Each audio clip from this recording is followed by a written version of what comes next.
right, hello everybody. This is Kyle from Pen Boutique, and today I have a special video for you because this is the first video in a series that I want to try out that I'm calling Fountain Pen 101. And the main idea of this series is to just give people a baseline knowledge of how fountain pens work and how to fill them, different filling mechanisms, different materials, and things like that. Because there is quite a wide world of fountain pens out there, and at least for me, when I first started, it was a bit intimidating. So I hopefully want to alleviate some of that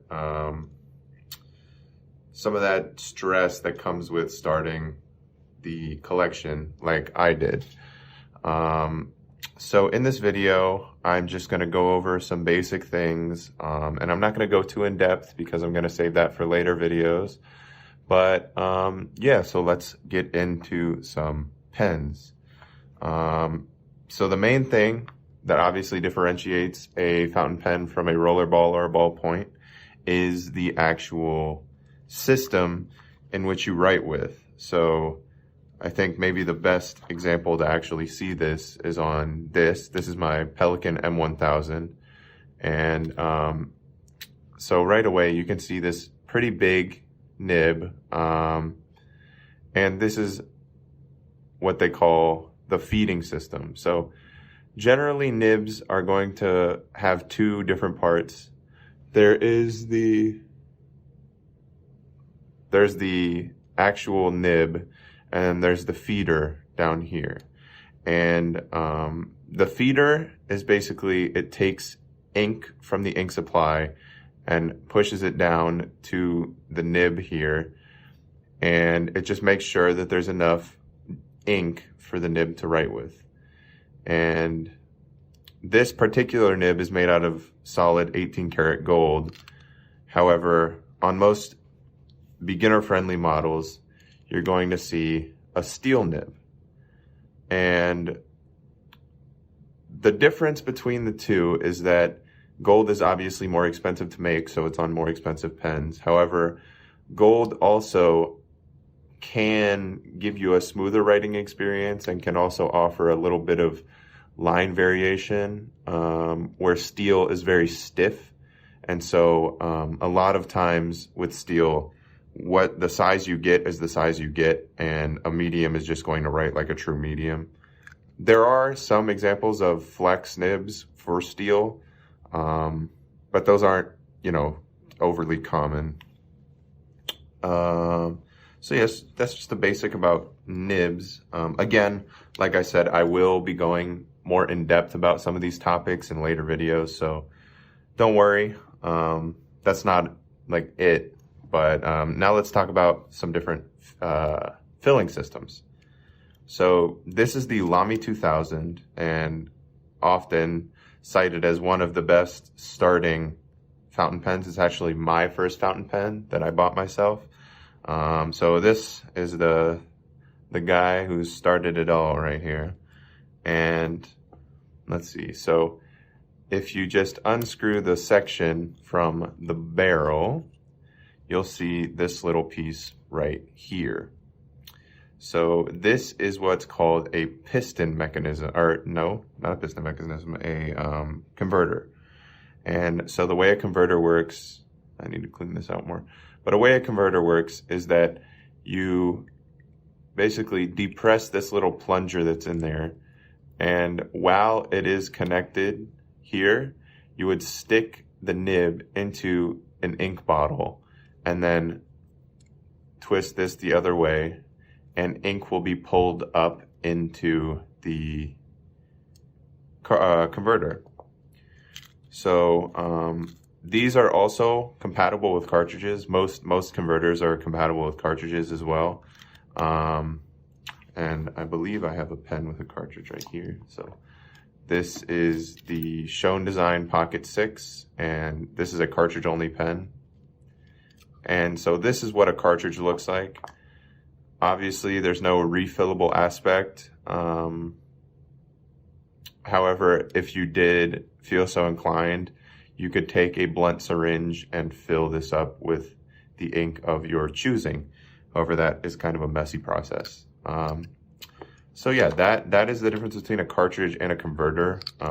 Generally speaking, I use converters more because I am a big fan of colors, and ink bottles come in a lot more colors than are available in cartridges. All right, and another filling mechanism here is the piston filling mechanism. And so this is a ink bottle only pen, and the way you can think about it is that the pen is built with a converter in it. So you can see here, the whole barrel is the ink capacity. So if you once you filled this would all be full of ink, which is a really nice, it's really nice because you can see the ink level. There's a very large ink capacity, and this steel nib writes fairly well. And this is really a, it's in that beginner friendly price point.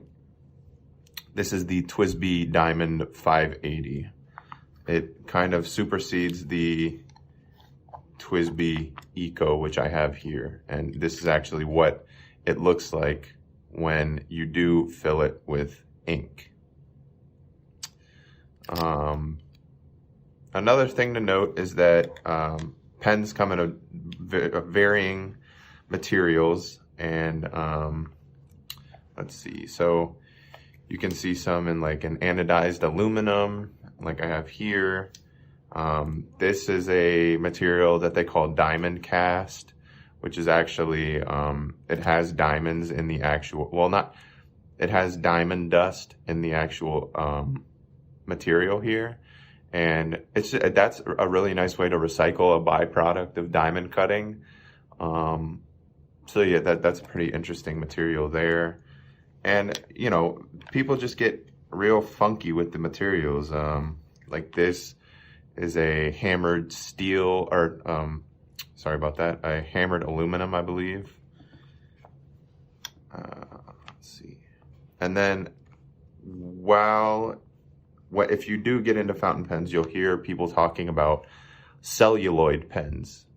And so this is a celluloid pen. This is what's called the Arco Bronze Celluloid. And a few things to note about celluloid is that it is an objectively less stable material than plastics of today, like modern plastic and things like this. So just something to watch out for. You don't want to put lotion or soap or have anything really on your hands when you handle these pens, just because there's a possibility of warping and damaging the material if you do have something like hand sanitizer on your hands while you handle a celluloid pen. But with that being said, they are beautiful, beautiful pens. Celluloid was used before a real high quality plastic was introduced. And then you also have people like Jonathan Brooks, who pour all of their own custom acrylic rods and send them off to independent pen makers, which is what you see here. This is a Mythic Pens model Aeschylus, and this is in the primary manipulation material by Jonathan Brooks out of North Carolina. So you can see there's really a wide variety of materials that fountain pens come in. And there's really something for everybody, I think. No matter what color you like, if you like something like this, there really is something for everybody. So yeah, don't hesitate to pick up your first fountain pen today. Like I said, I'll be going more in depth about the specifics of pens, or like nibs, feeders, things like that. But yeah, just as an overview, this has been Fountain Pen 101. This is the introduction, and I hope to be doing another one of these soon for you all. All right, thank you very much, and I will see you shortly. If you like this video, please do not forget to subscribe. And if you do love pens, inks, stationery, and also wanted to be updated with all new happenings in pen world, we can be found in Facebook, Twitter, Instagram. Addresses are below. Thank you for watching and stay safe.